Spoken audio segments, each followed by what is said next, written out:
Nagaa keessanii nagaan keenya lafa jirtanitti iddoo jirtanitti isin haa dhaqqabu jecha kabajamtoota daawwattoota hordoftoota keenya. Har'a immoo waan tokko yookiis immoo wanta haaraa isiniif fideen jira jechuudha. Gara qophii keenya kanatti seenuuf immoo haala itti aanu yookiis immoo wanta mata duree irratti haasa'amuu jiru kanarratti waliin dubbannee yookiis qophii keenya gara xumuraatti oofnaa. Kanaaf immoo warri immoo chaanaaliin kun haaraa isiniif ta'e yookiis immoo gara chaanaala kanaatti reefu dhuftan chaanaala kana laayikii fi sabskiraayib gochuudhaan gara qophii keenyatti seenaa isiniin jenye jechuudha.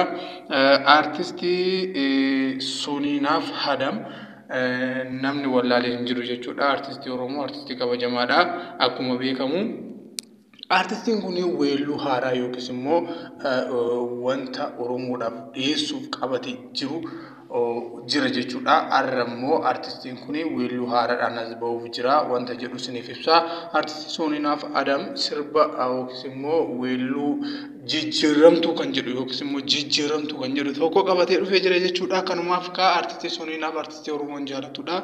Egaa akkuma beekamu Soniinaaf kanaan duras Oromoodhaan waan baay'ee yookiis immoo sirba baay'ee hojjetee gadhiisaa jira jechuudha. Har'as immoo akkuma itti aanutti qophii keenya irraa dhaggeeffattanii yookiis immoo waan Soniinaaf isiniif dhufe kana sirba isaa kun yoom gadhiifame kan jedhu tokko wantoota hedduu isaarra nurraa hubachuu dandeessu jechuudha. Haa ta'u malee aga qophiin keenya xumuraatti nu faana turaasanii jecha akkuma mata duree irratti ibsamuuf yaalametti artistii Soniinaaf Adam sirba weelluu mata dureen isaa jijjiiramtuu jedhu qabatee dhufaa jira jechuudha. Kan inni gadhiifamus immoo yeroo gabaabaa keessatti sirba kaaming sun jedhee gadhiifamee jira mata dureen isaa.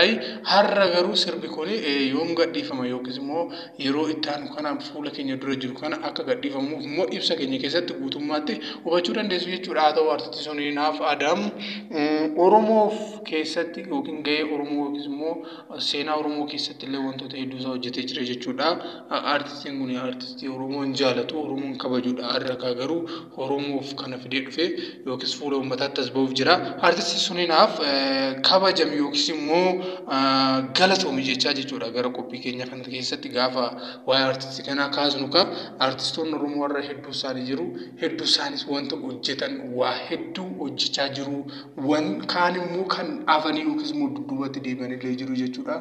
Artistoota hedduu isaanii yoo fudhannee ilaalle amma baay'een isaanii jechuudha guutummaatti akka jalqabbiin itti seenamee aartii Oromoo hojjechaa turanitti laafanii jiru. Kan laafes immoo laafeera wanta jennu qabnu jechuudha. Waan laafeef waan dhiiseef isa beeka. Kan hojjechaa jiraniin immoo artistoota keenya karaa bira dhaabbachuu qabnu, karaa jajjabeessuu qabnu, wanta ilaalcha gochuuf qabnu tokko keessatti karaa namni tokko nama gargaaru Oromoon tokko nama guddisu yookiis immoo namni kun artistii keenya jedhee akka ijaatti karaa laalu qabu laaluudha jechuudha. Isaan immoo wanta isaan ga'een isaan qaban qophii isaanii hojjetanii ilaalcha garaagaraatiin waa hedduu nu biraan gaa'u jechuudha. Artistoonni keenya haa ta'u malee guyyoota isaanii baroota isaanii keessatti waa hedduu hojjetanii nuuf illee wareeganii jiru jechuudha.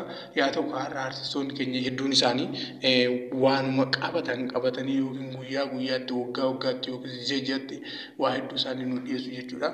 Kanaaf artistoota keenya waan jennu qabnu galatoomaa jenna. Egaa Soniinaa fi ilma Oromoodha. Ilma Oromoo waa'ee Oromoo beekudha. Seenaa fi aadaa duudhaa Oromoo beekudha.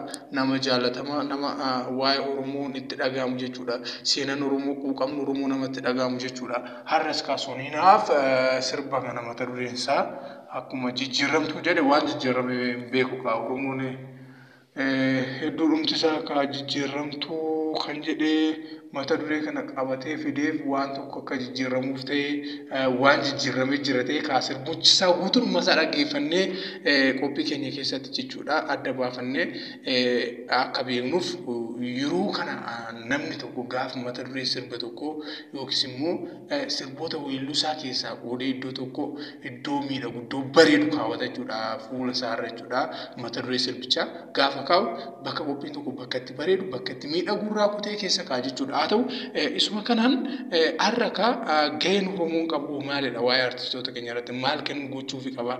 Akkam gochuufi qaba? Ilaalcha akkamii gochuufi qaba? Wanti jedhamu tokko Oromoon wal jabeessee wal guddisuu wal bira dhaabbachuu akka kamisaa ta'u walis kaadhu gadis kaadhu aartii Oromoo keessatti nama kabajuu nama jajjabeessudha jechuudha. Kanaaf qophiin ani guyyaa irraa kana qabadhee isiniif fidee jiru isuma kanaas irratti xumurama.